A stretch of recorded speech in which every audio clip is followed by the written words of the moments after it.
Fabio Quartararo, hingga Luca Marini akan mengawali petualangan lebih dahulu dengan mengikuti tes shakedown MotoGP 2025 di Sepang, Malaysia.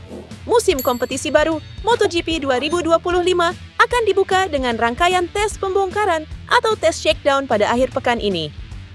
Jadwal tes shakedown MotoGP 2025 akan berlangsung pada 31 Januari sampai 2 Februari 2025.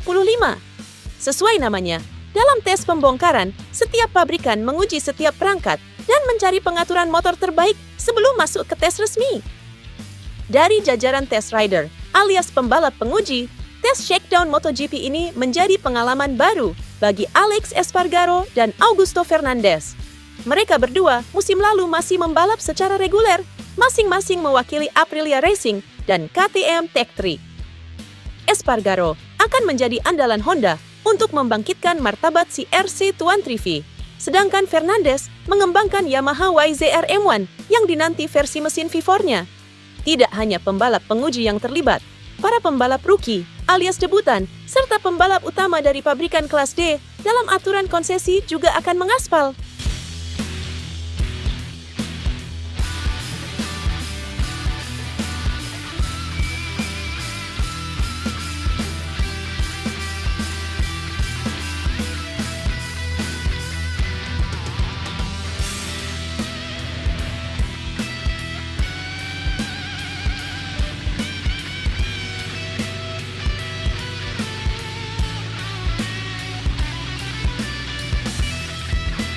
Sementara para pembalap reguler lainnya baru akan bergabung saat tes pramusim MotoGP 2025 pertama yang digelar di tempat yang sama pada 5-7 Februari 2025. Krisis keuangan di tubuh KTM membawa sejumlah rumor ke permukaan.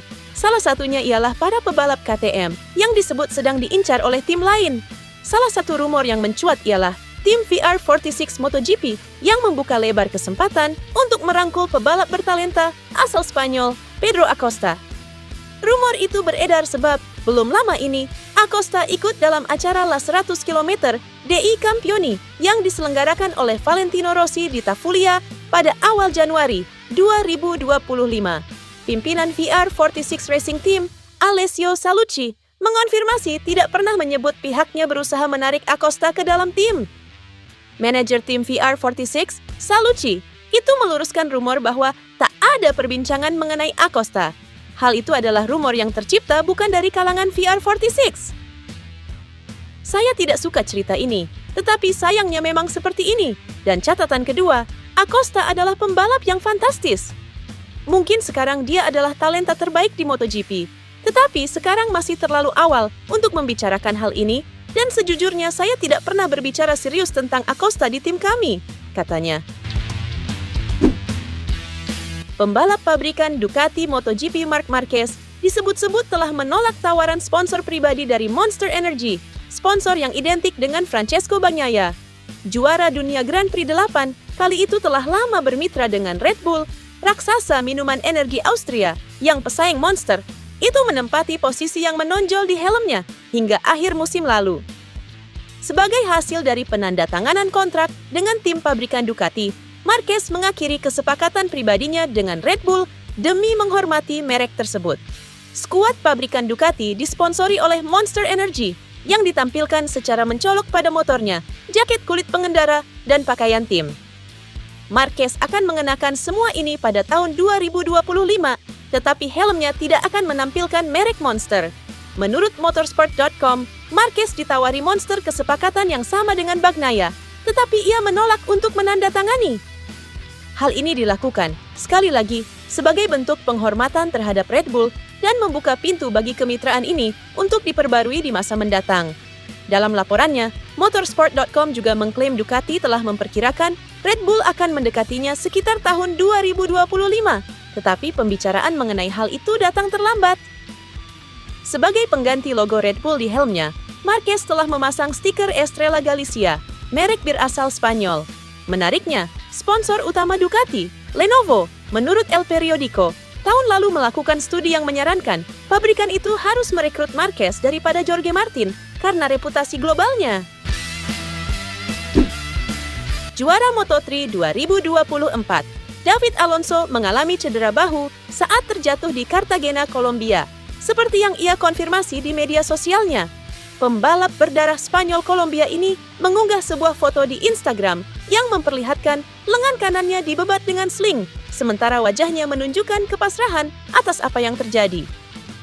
Namun, tanpa kehilangan senyumnya, sebagaimana layaknya seorang talenta muda yang baru berusia 18 tahun yang sedang mempersiapkan debutnya di kategori Moto2, masih bersama tim Jorge Martinez Aspar.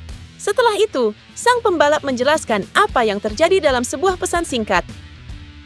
Kemarin, di Cartagena, saya terjatuh dan bahu saya terkilir. Saatnya untuk pulih secepat dan seaman mungkin, hari demi hari, tulis Alonso, yang kini harus kembali ke rumah untuk menjalani rehabilitasi. Cedera yang dialami pembalap asal Torrejón del Rey ini terjadi di tengah-tengah tur di Kolombia.